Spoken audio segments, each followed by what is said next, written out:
Mufti Tariq Masood, famous scholar. Like, comment and share Mufti Tariq Masood speeches. آپ لوگ کہتے ہیں غلط علماء بھی تو ہوتے ہیں، تو بھائی صحیح کو پہچان لو. صحیح بھی تو ہوتے ہیں اگر غلط ہوتے ہیں. تو جیسے صحیح اور غلط ڈاکٹر میں پہچان کرنے کے لیے دماغ لڑاتے ہو، تو ایسے ہی صحیح عالم میں اور جاہل عالم میں یا باطل عالم میں، اس میں پہچان کرنے کے لیے تھوڑا سا دماغ لڑا لیا کرو اور اندازہ ہو جاتا ہے انسان کو. پھر ان کی تقلید ہی کرنی ہے، ان کی پیروی کرنی ہے. واٹس ایپ پہ ایک صاحب نے مجھے کہا کہ سعودی عرب کے جو شیخ بن باز رحمہ اللہ تعالیٰ تھے، مفتی اعظم تھے، وہ کسی کی تقلید نہیں کرتے تھے. وہ فقہ حنبلی کو فالو تو کرتے تھے، مگر وہ کہتے تھے کہ میں امام احمد کی تقلید نہیں کرتا، میں صرف قرآن و سنت کو مانتا ہوں، اس کے حساب سے فتویٰ دیتا ہوں میں. تو وہ واٹس ایپ میں جنہوں نے مجھے میسج بھیجا، ان کا نظریہ یہ تھا کہ دیکھو ان کا مذہب صحیح ہے، اور ہمارے بارے میں کہا کہ آپ لوگ تو امام ابو حنیفہ کو فالو کرتے ہو. سوال سمجھ میں آیا؟ یعنی یہاں کے علماء تو امام ابو حنیفہ کو فالو کر رہے ہیں، اور سعودیہ کے جو مفتی اعظم ہیں وہ کسی کو فالو نہیں کر رہے. وہ کس کو فالو کر رہے ہیں؟ قرآن و سنت کو. وہ دلیل کو فالو کر کے فتویٰ دیتے ہیں. اب جواب سمجھو، سنو میرا.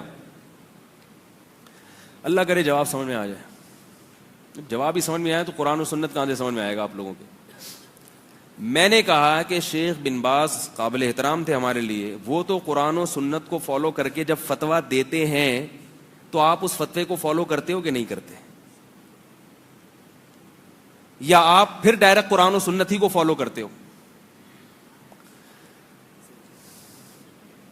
نہیں آ رہی بات. آپ تو ان کے فتوے ہی کو فالو کرو گے نا، اس اعتماد پر کہ انہوں نے دعویٰ کیا ہے کہ میں قرآن و سنت کو فالو کرتا ہوں. لہذا آپ ڈائریکٹ قرآن و سنت کو فالو کر رہے ہو یا ان کے فتوے کو فالو کر رہے ہو؟ اگر آپ ڈائریکٹ قرآن و سنت کو فالو کر رہے ہو تو شیخ بن باز کا درمیان میں واسطہ لانے کی پھر ضرورت کیا ہے؟ پھر ان کے حوالے دینے کی ضرورت کیا ہے؟ ان کے فتاوی کی کتابوں کو آگ لگا دو پھر. اور اگر آپ بن باز کو اس لیے فالو کر رہے ہو کہ ان کا یہ دعویٰ ہے کہ میں صرف قرآن و سنت کو فالو کرتا ہوں، تو خدا کی قسم یہ دعویٰ امام احمد ابن حنبل نے 1000 دفعہ کیا ہوگا کہ میں صرف قرآن و سنت کو فالو کرتا ہوں. تو پھر امام احمد ابن حنبل کے فتوے کو فالو کرنا یہ بن باز کے فتوے کو فالو کرنے سے زیادہ اہم ہے.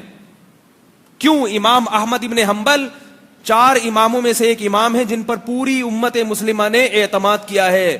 شیخ بن باز یقیناً میرے لیے قابل احترام ہے، قابل اعتماد ہے، مگر پوری امت مسلمہ کے لیے قابل اعتماد نہیں ہے. ان کے بہت سے فتاوی پر امت کی اکثریت نے اعتراض کیا کہ یہ غلط ہیں، جس میں 3 طلاق کا مسئلہ بھی ہے. تو یہ عجیب بات ہے کہ بن باز کی تقلید کرو تو اس کو اتباع کا نام دے دو، امام احمد بن حنبل کی تقلید ہو تو اس کو جہالت کا نام دے دو اور شرک کا نام دے دو. کوئی گل تو نہیں نہ ہوئی پائن. کوئی پنجابی بیٹھے ہوتے تو اس وقت کیا کہتے؟ کوئی گل تو نہیں نہ ہوئی. نہیں یار انہیں رہنے دیں، ایسی ٹھیک ہے، جیسے چل رہے ہیں نا ویسے چلتے رہیں. اٹھا کر پھینک دو باہر گلی میں، نئی تہذیب کے انڈے ہیں گندے. ہمارا دین یتیم نہیں ہے کہ آج کوئی 15ویں صدی میں بیٹھ کے قرآن و حدیث ہمیں سمجھا رہا ہو. یہ تحقیقات چلی آ رہی ہیں، اور جتنا پیچھے جائیں گے، جتنا اسلاف کو فالو کریں گے، اتنا قرآن و سنت کے قریب ہو جائیں گے.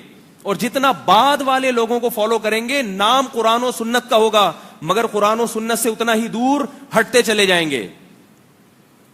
بات قرآن و سنت کی نہیں ہے، قرآن و سنت کی تشریح کی ہے. تشریح کیا کرتے ہو آپ قرآن و سنت کی؟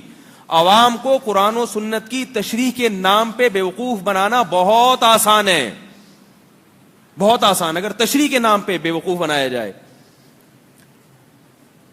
تو ہر آدمی نے قرآن و سنت کا لیبل لگایا ہوا ہے، اور لوگوں کو اسلاف سے بدگمان بھی کر رہا ہے، اور کہتا اپنے آپ کو کیا ہے کہ میں صرف اسلاف کو فالو کرتا ہوں، میں بعد والوں کو فالو نہیں کرتا.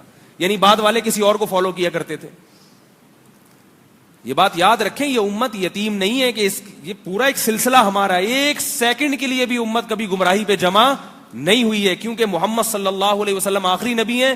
آپ کے بعد اللہ نے علماء کو انبیاء کا وارث بنایا ہے، اور آپ کے بعد نہ کوئی نبی آئے گا نہ کوئی مذہب آئے گا. لہذا ہر دور میں اس مذہب کی حفاظت اللہ تعالیٰ کرتے رہیں گے.